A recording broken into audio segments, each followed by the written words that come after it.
CPTS Sénart, on est une Oui, CPTS de taille 3, avec un bassin de population de 113 000 habitants à peu près.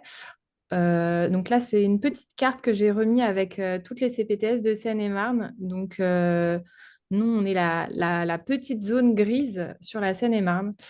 Je pense que vous pouvez passer du coup à la slide suivante.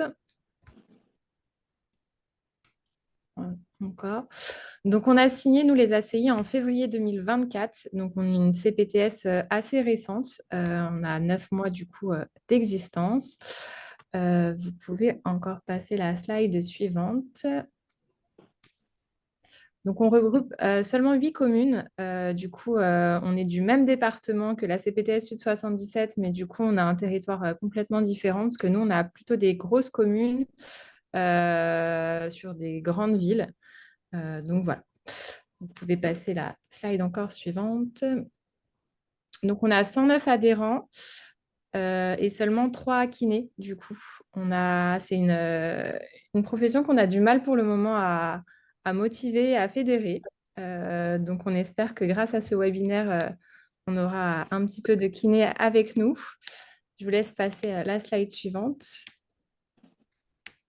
Encore, hein. Vous pouvez passer encore. Encore. Voilà. Donc, le projet, c'était de travailler sur la prévention des chutes. C'est un projet qui est prévu sur 3 ans. La première année, on a eu 2 groupes de travail pluriprofessionnels. Le premier qui a travaillé sur la iatrogénie médicamenteuse et le risque de chute. Donc, ça s'est déroulé en 2 soirées. Où on a construit un mémo en fait à l'attention des soignants qui du coup va être distribué à tous les professionnels de santé, aux pharmaciens, aux CCAS aussi, aux HAD, aux SIAD, qui reprend du coup tous les médicaments qui sont à risque de chute et du coup les recommandations. Donc voilà, pour faire un rappel aux professionnels de santé.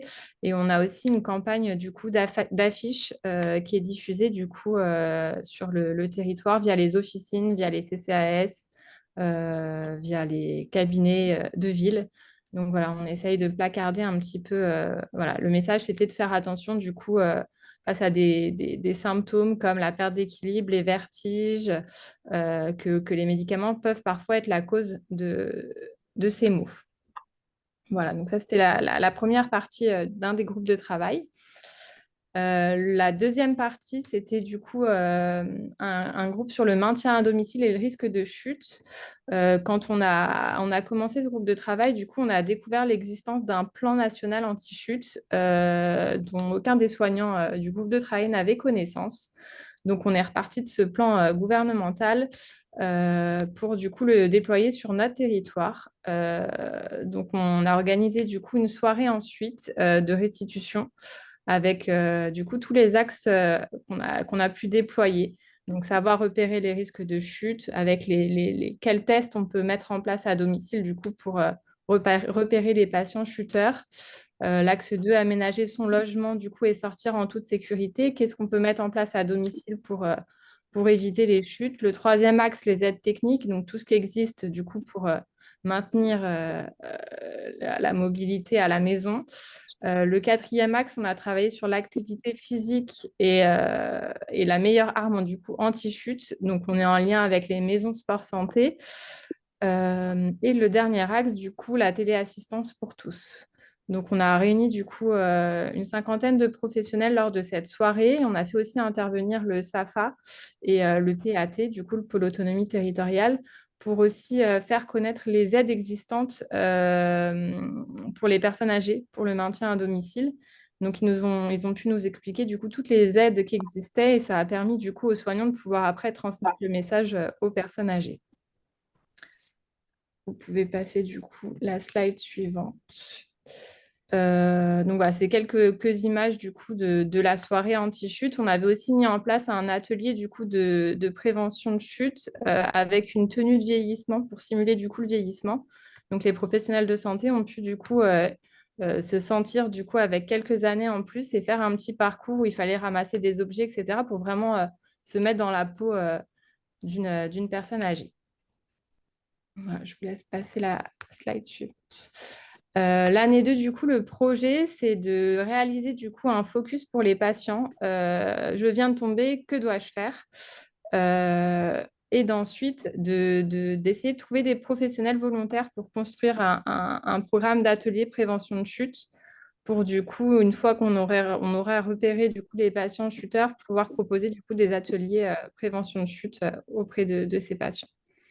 Vous pouvez passer du coup la suivante. Et du coup, l'année 3, ce serait la mise en place du coup de ces ateliers prévention de chute sur les différentes communes de notre territoire.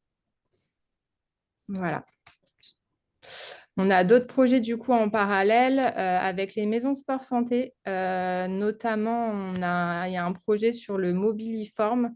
Ce serait un minibus du coup qui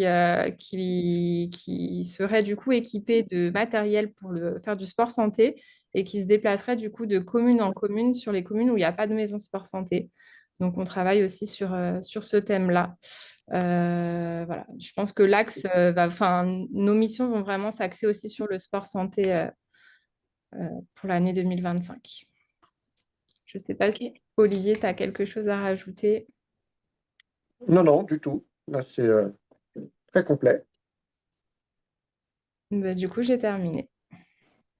Il y a une question sur le chat de Étienne qui demande si le tract sur les médicaments facteurs de risque de chute et les conduites à tenir serait disponible en dématérialisé. Bah, je peux vous le partager.